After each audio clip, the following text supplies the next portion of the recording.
Bom dia, crianças! Tudo bem com vocês? Eu espero que sim. Hoje nós iremos trabalhar a disciplina de ciências da página 216, módulo 4. A atmosfera terrestre, ela ajuda a manter a temperatura da Terra por meio do efeito estufa natural. Nesse fenômeno, alguns gases que compõem a atmosfera terrestre retêm parte do calor proveniente do Sol, evitando que ele seja perdido para o espaço. Agora observe o esquema a seguir. No primeiro esquema, parte dos raios solares provenientes do Sol não conseguem atravessar a atmosfera da Terra e é desviada de volta para o espaço. No esquema 2, os raios solares que conseguem atravessar a atmosfera atingem a superfície terrestre, aquecendo essa superfície e o ar mais próximo a ela. No terceiro esquema, o calor não é absorvido pela superfície terrestre. Ele retorna para as camadas mais elevadas da atmosfera. Parte desse calor atravessa essa camada de ar e retorna ao espaço. Já no esquema 4, a outra parte desse calor não consegue atravessar a atmosfera terrestre e é retida no planeta, principalmente pelos gases de efeito estufa, como o metano e o gás carbônico. Como consequência, a Terra se mantém aquecida e com a temperatura adequada à existência de vida, no chamado efeito estufa natural. Essa imagem da página 216 é a representação do efeito estufa natural da Terra. O esquema acima representa um feixe de luz solar que atinge a Terra. E isso ocorre com toda a luz solar que chega à Terra, e não apenas com o feixe de luz representado. A temperatura do ar pode sofrer influência de diferentes fatores, como a altitude do local, a umidade do ar, a presença de plantas, a ocorrência de ventos e a presença de nuvens no céu. Além disso, a quantidade de determinados gases na atmosfera, como os relacionados ao efeito estufa, interfere na temperatura da Terra. Já na página 217, fala algumas atividades humanas que envolvem a queima de combustível fósseis, como a gasolina e o diesel, liberando grande quantidade de poluentes, como os gases de efeito estufa. O aumento da quantidade desses gases intensifica o efeito estufa natural da Terra, resultando em um aumento da temperatura média terrestre, o chamado aquecimento global. Veja o esquema abaixo. Desde a formação da Terra, ela passa por ciclos, de aquecimento e de resfriamento.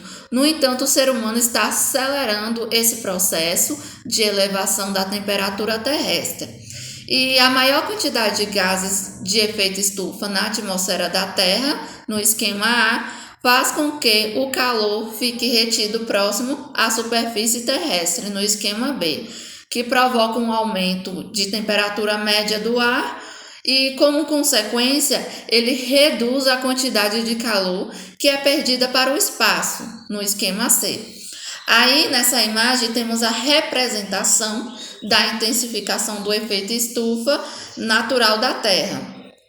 A Agência Espacial Americana NASA, ela analisa a variação da temperatura média da superfície terrestre desde o ano 1880. Ao longo desses anos, ficou comprovado que a temperatura da Terra está aumentando e esse aumento foi observado principalmente nos últimos 35 anos. No ano de 2016, a temperatura média terrestre estava quase 1 grau Celsius mais elevada do que na metade do século XX. E uma das consequências mais evidentes do aumento da temperatura média terrestre é o derretimento das geleiras localizadas nas regiões polares. Já na página 218, na questão 4, tem uma questão comentada, que vocês irão mandar o áudio com as respostas no grupo do WhatsApp. Observando as imagens abaixo, o que você pode dizer a respeito da cobertura de gelo na região do Círculo Polar Ártico? Temos duas imagens nessa página, que é a representação da cobertura de gelo no Círculo Polar Ártico em 1984, a primeira imagem. Já na segunda imagem, temos a representação da cobertura de gelo no Círculo Polar Ártico em 2016. O efeito da estufa em Vênus apresenta algumas semelhanças com a Terra, por exemplo, o tamanho. Entretanto, a temperatura média da superfície de Vênus é aproximadamente 500 graus Celsius, enquanto a da Terra é aproximadamente 14 graus Celsius.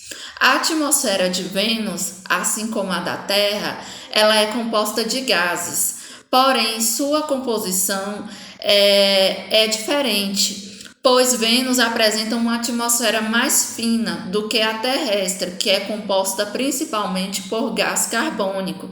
Essa composição da atmosfera de Vênus faz com que o efeito estufa nesse planeta seja mais intenso do que na Terra.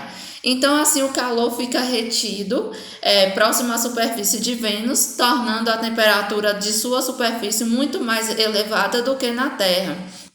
É importante também, crianças, vocês observarem o mapa mundi e identificar o Círculo Polar Ártico, porque as imagens apresentadas, elas mostram a extensão de gelo.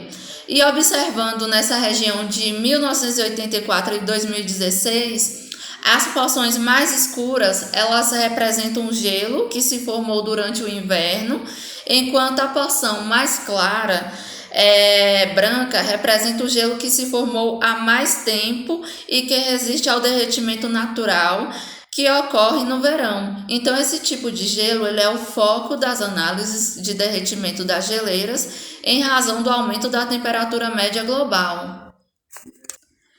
Agora, crianças, já na página 219, vai ter uma atividade que vocês irão observar o gráfico. Esse gráfico faz parte das disciplinas de Ciências da Natureza e Matemática. E na questão A pergunta assim: em qual mês foi observada a menor temperatura média? Questão B: o que aconteceu com a temperatura média entre os meses de janeiro e junho? Questão C: como o movimento de translação da Terra pode ser associado a esse gráfico? E já na página 220, na questão D, vocês irão pesquisar em sites e jornais a temperatura média do ar nessa semana no município onde você vive. Aí vocês podem usar essas informações para complementar o quadro. Aí tem dia da semana, segunda-feira, terça, quarta, quinta, sexta. Vocês irão pesquisar a temperatura relativa a esses dias. Aí no outro quadrinho vai ter temperatura média do ar que vocês irão colocar. E aí depois vocês irão responder: houve variação da temperatura média do ar no município durante os 5 dias da semana? Converse com seus colegas sobre esse assunto. Vocês podem conversar através de áudio também no grupo do WhatsApp. Na segunda questão, vocês irão ligar cada imagem da coluna da esquerda ao termômetro, que melhor representa a temperatura das imagens. E depois vocês irão conversar com os colegas sobre o que você observou nas imagens, para fazer a associação acima, tá bom?